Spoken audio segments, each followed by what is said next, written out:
Is your computer acting weird? It might be hacked. Here's how to check and fix it in under a minute. First, press Windows plus R, type MRT, and hit enter. This launches the Microsoft Windows Malicious software removal tool.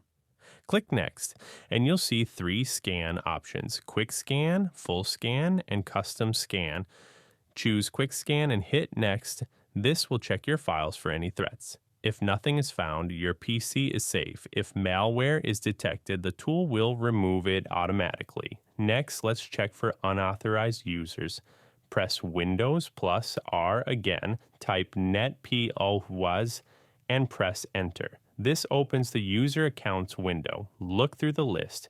If you see an unknown account, select it and click Remove to block unauthorized access.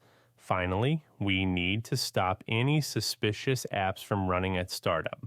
Open Settings, search for startup apps, and review the list. If you find apps you don't recognize or remember installing, disable them immediately. This prevents hidden programs from launching when your computer starts.